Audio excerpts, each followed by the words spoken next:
What's up guys, I'm BTC, welcome back to the Respawn, the series where I answer your questions. Today's video is sponsored by Audible. You can get a free audiobook to keep forever, and now Audible is even better than ever. Members now have access to a Plus catalog with thousands of books and originals that members can listen to for free. I've already gone through a bunch of them myself. I also just finished Winter Steel, the latest book in the Unsold series, which is a great fantasy series that you should check out. If you don't like that, then you can get any one of a number of thousands of other audiobooks. Audible also has the best return policy that allows you to exchange any book for any reason. Click the link below to get your free audiobooks and start listening today. I've been noticing more and more that questions asked for the Respawn are just repeats of things that I've talked about in previous videos. So what I might end up doing is changing it so that rather than having a whole bunch of questions that I try to answer quickly, I might just take a few and talk about them a little bit longer, but we'll have to see. First question, what should I do when my teammates leave? This is a topic that gets brought up during my agent videos as well when you have a thrower on your team, which is kind of the same as having a leaver. Although in some cases it's actually worse than having a leaver because they're going to feed the enemy team ultimates. But in any case, you're playing 5 versus 6. Should you just give up, or should you keep trying? I think you should keep trying, because I have actually won 5 versus 6 matches. It's very difficult, and it's better when the DPS is the one that leaves, because having a tank or a healer that leaves makes it really, really difficult. But a DPS, that's still winnable. But the thing is, if you end up with 5 versus 6, then keep trying. If it's 4 versus 6 and other people start leaving, at that point, you can just leave as well, because the game is not going to give you any kind of a penalty. You even get the little message that says, you know, the game is now safe to leave, blah, blah, blah. At that point, you're just wasting your time when it's 4 versus 6 or 3 versus 6, so you just go ahead and leave and try to win the next one. You're not going to lose any extra points or anything like that. You're still going to lose the same amount of points, and it's pretty much just why bother waiting when you know you're going to lose? But if it's 5 versus 6, then I would encourage you to keep trying, because it is possible to win that. Have you ever been recognized by people on the street because of your channel? Yes, but no one has ever come up to actually speak to me. Instead, what they'll do is they'll mention me and tag me on social media, or they'll leave a comment on one of my videos, or they'll even send me an email, and they always say, hey, I saw you at such and such place, or I think I saw you here. And I always ask, well, why didn't you just come up and say hi? And they say, well, you know, I didn't want to bother you, or it would have been kind of awkward and this and that, and you look like you were busy and all that. So yeah, I've had quite a few people recognize me, but no one has ever actually come up to say hi. Do you think a hero with a mana system could work with all abilities on a single meter? Maybe. I think it would be kind of difficult to balance, but I have considered this for my own hero concepts and reworks and all that sort of stuff, so I think that it could possibly work.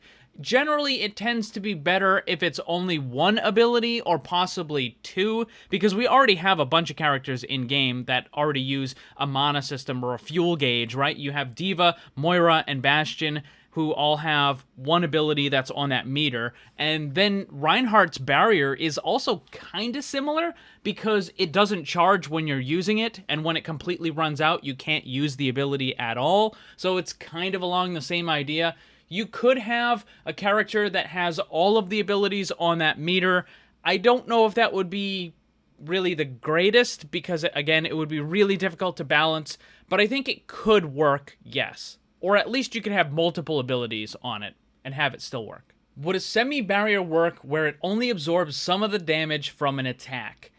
I think this is something worth testing. I don't know if it would work. I've considered this for quite a while. I even thought about making a whole video about this topic, about changing how barriers work in Overwatch. I just never really got around to making the video itself. I have such a huge list of things that I want to make videos about, and I just never have enough time. But the idea here is that when Reinhardt holds up his barrier, rather than blocking 100% of the damage, only, let's say, half of it goes through, or only 20% of it goes through. So you would still be able to hit the enemies that are behind the barrier. It would just do significantly reduced damage. this would mean that attacking the enemies isn't completely useless. And a lot of the frustration from dealing with barriers is when you're just attacking them and you feel like you're not really doing anything, right? Because the barrier has 1,000 hit points or whatever. I mean, I know they've been nerfed into tissue paper recently, but the idea is that you're just attacking for hundreds and hundreds of damage that doesn't actually do a whole lot of stuff, right? Like, you're not having any major impact.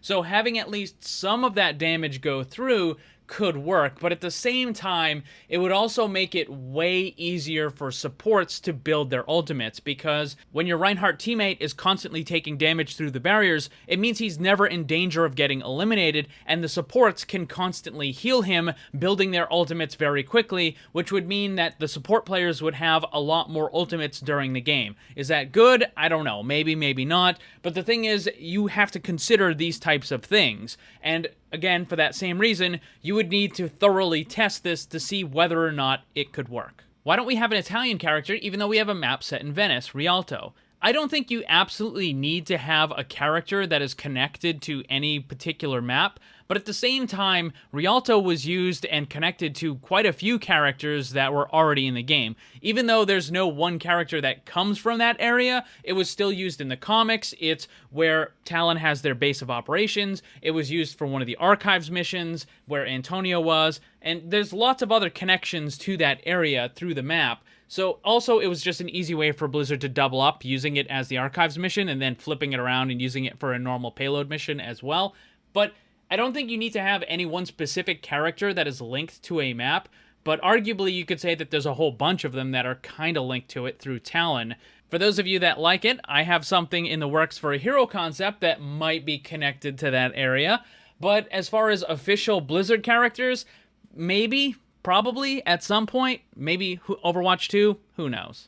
Would a hero with a flamethrower as a primary weapon work in Overwatch? Yes, absolutely. It's just a different visual effect for damage. Look at what Winston does. In front of him, there's a cone that deals damage to everything in the area.